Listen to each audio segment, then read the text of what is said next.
So last time we talked about how we have about 450 words per minute that we can use to process communications. But most people speak only at about 150 words per minute, which means we've got 300 words per minute that we need to do something with in our heads. We talked about how to notice to get fuller communication besides just the words that come out of people's mouths. We also talked about how we can get caught up in our own thoughts about ourselves rather than staying focused on the other person.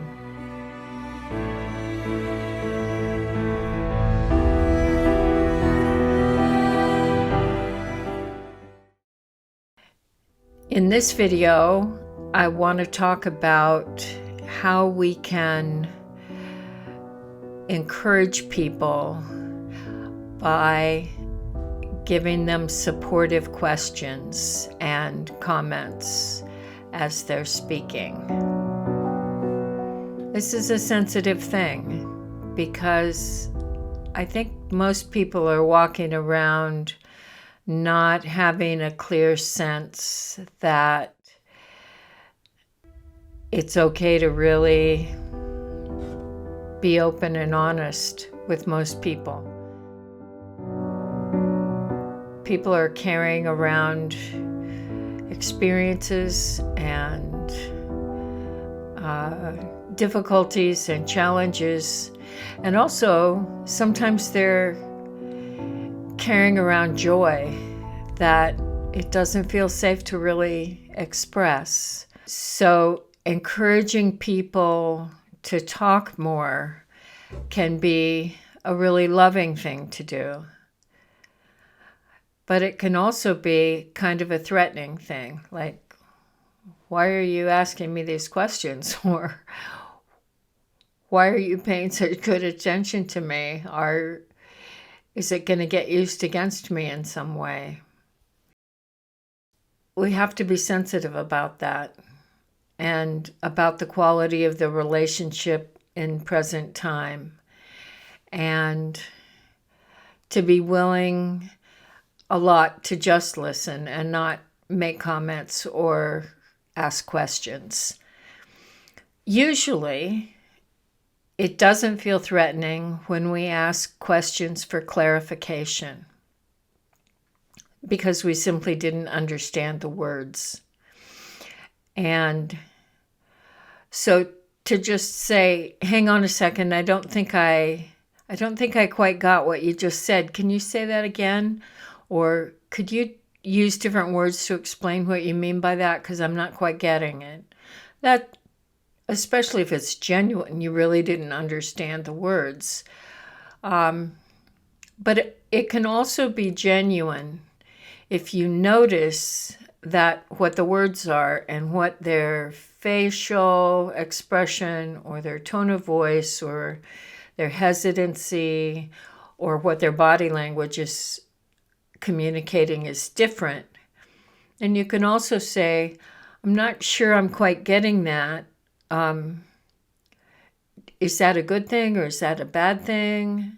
Or just with genuine curiosity, expressing that you don't understand fully what they're talking about. If you do feel like the person wants to say more, maybe they don't want to take up your time, then supportive questions can be really helpful.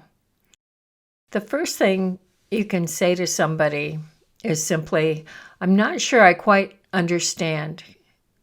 Could you say more? Just say more. I don't quite understand what you're saying. And then usually people just go, oh, okay, I'll say more. I mean, they respond to that. Another thing you can say is, can you help me understand what you mean by whatever it is they said? Because oftentimes people are kind of floating out, is it okay to say this? But they do it in a way that isn't clear and that you can't understand. And so if you ask them for help, if you say, can you help me understand what you meant by that? Because I didn't quite get it. Can you help me understand? Then they want to help. They want to be understood. They really do, down deep, want to be understood. So if you ask them for help, they may respond with saying, oh, well, what I meant by that was, and they'll talk some more, and maybe they'll talk with more clarity. Another thing that can be said very genuinely is, wow, what you're saying is really helpful to me. I'm really relating. I'd love to hear you say more. Because they're saying something that either you've been through or you haven't been through, but it sounds like it's really important to understand it or explore it for yourself, to hear more information, more of their experience. Another thing you can say is if somebody's telling you some story about something that happened to them, you can say, well, what are you thinking about that? Is that exciting, or is that a little strange, or what was that like for you? Then it's an open invitation, and they may expound with a lot more kind of personal, what they've been thinking about it, what they're feeling about it. And they don't have to. They can just sort of say, oh, I didn't think much about it, and say, oh, okay. So it kind of gives the other person space to respond if they want to, if they'd like to say more, if they'd like to talk more deeply about it, or to just kind of let it go because they're not ready. And it's fine for people to not be ready to talk. Takes time to allow oneself to be vulnerable. And it all depends on what your relationship is with them. They may be dying to tell you more, and they may be hesitant because you have baggage with them, or you're just kind of an unknown entity. Another thing that can kind of open up a conversation that I often use is kind of using this dichotomy. Well, what's the best about that? Or what's the worst about that? Or how's your week been? What's the best and the worst? And it gives them an opportunity. They can hear that you're interested in hearing the whole gamut of things they feel happy about and things that they feel not so happy about, challenged by. So, best and worst questions. What's the best about you getting a new job? What's the hardest part about that? Is it challenging too? Is it great news? Are you already bored? Is there a steep learning curve with it? Asking those kinds of sort of just supportive questions.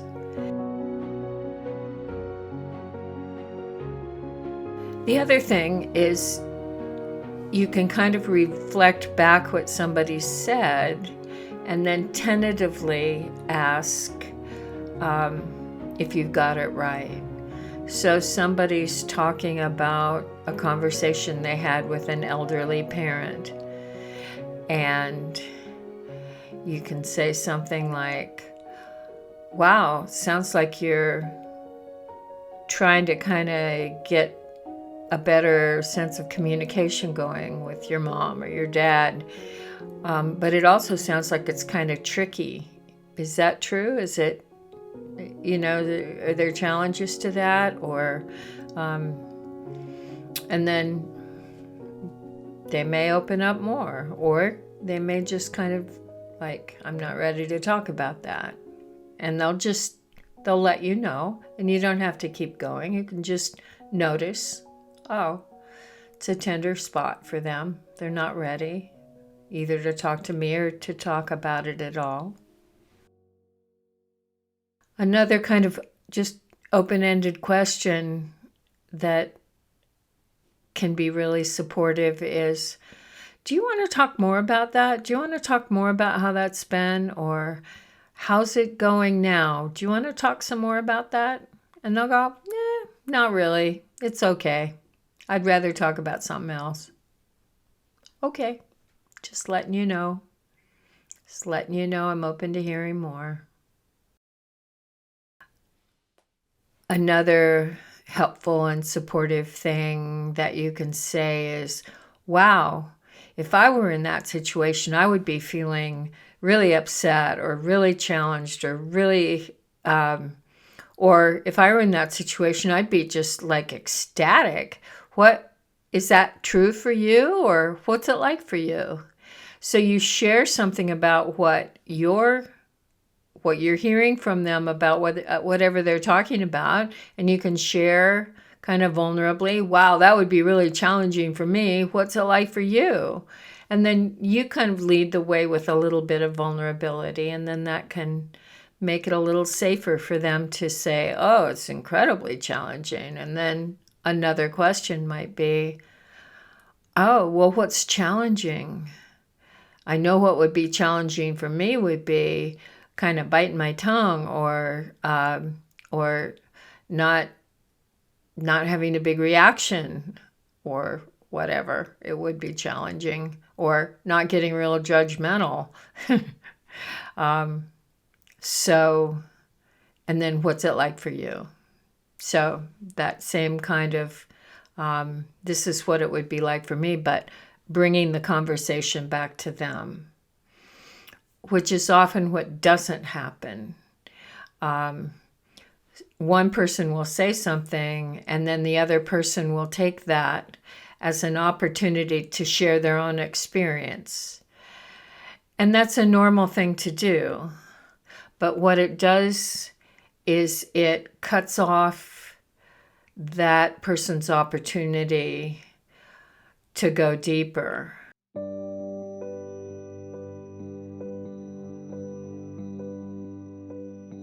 Another thing that can be supportive is to say, it seems like it's pretty hard to talk about this. And if they say, yeah, it is, say, why is it hard? What are you expecting? If I were in your situation, I might be expecting judgment or criticism or misunderstanding. And is that kind of how it is for you, or how is it for you? And then they may open up and say, well, it's hard to talk about this because I'm afraid I'm going to cry. And you can say, yeah, I know. Whenever I cry, I feel really vulnerable, but then I usually feel better too. But it's risky. Just leave it there. Maybe they go further. They go, yeah, it is. I hate crying in front of people. And then there's a whole nother topic to talk about. Yeah, why do we feel so bad about crying in front of other people? I mean, it's such a natural thing to do, but and then maybe you share about that. If somebody is saying something that is potentially very tender and it's risky, you can just acknowledge that and say, wow, I really feel touched that you're willing to talk with me about this. It can be really tender and risky to talk about something like this.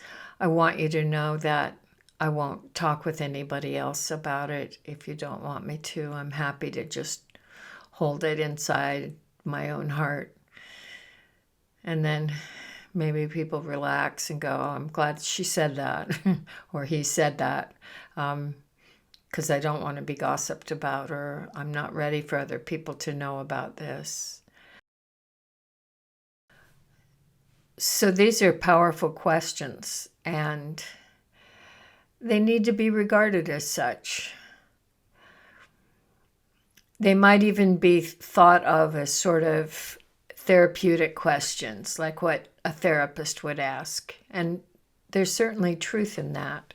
And when somebody comes into a therapist's office, there's an unspoken contract that therapists are there to ask these difficult questions in order to get people to begin to reflect and share and talk about what's going on. And that contract isn't necessarily in place just in our daily interactions. And it can be. You can make a contract with somebody and say, I'd like to be able to just ask questions so that you feel like I really do care and understand and want to really know what you're going through. And is that okay? And then you get a contract with the person. Or they say, yeah, I really don't want to talk a lot more about it. This is all I really want to say. And then they may say stuff, and then you can just say, that sounds challenging. I'm happy to hear more, but I can understand if you don't want to talk more about it. So that you're respectful, but also supportive. Relationships have to grow. And I think our culture has kind of put forth this false narrative of what is cool or what is successful as a human being. And that, except on the screen with our favorite actors and actresses who do get vulnerable from time to time, and we love it and we cry with them and feel how important that is, then there's a whole lot of other stuff, a whole lot of other messages we get about being vulnerable human beings, about not having it all figured out, about making mistakes, maybe making big mistakes, that we're supposed to not make the mistake in the first place and not talk about it if we have. People need to earn the right to know us deeply. But part of earning that right to know someone deeply may be you can earn that right by incrementally earning trust by them sharing small parts and then larger parts and then larger parts. So this listening process and asking good questions is a way of developing that relationship, that trust, because if people never take the next little step, they never have the experience that in fact we've got their backs. We don't want to be judgmental. We want to be understanding and trust them to work out their own problems, and also be there with them, that they don't have to work this all out all by themselves, that there's another person that cares enough to ask and help them speak more fully. We'll talk more in another video about how this is kind of the first step, and it's important to resist fixing it for other people unless they ask us, unless they actually ask us for advice. When people say, well, you sound like you're being a therapist, or this is what should happen in therapy, I have to remind myself about the kind of world I want to live in and the kind of world I want to leave for my kids and my grandkids. And that's a world where there are lots of kind, skilled, spiritually developed people walking around, that we don't have to relegate this kind of interaction to professional listeners that charge huge amounts of money to listen, when in fact to me, it should be part of our birthright that there are people around us to listen and to ask really good questions that help us talk, so that our human experience gets laid out on the table in front of another loving human being, and things can kind of get clearer and fall into place for us just by having a witness that listens and helps us actually articulate what our experience is. That's the kind of world I want to live in. And so when people accuse me of asking therapeutic questions, I just kind of smile and go, yeah, they're good questions, aren't they? They're meant to be helpful, and they don't have to be relegated to a professional. We can all learn how to do this. Well, not everybody. Some people are so tied up, and that's okay. They need to be listened to for a long time to untie some of that stuff. Again, I hope it's helpful.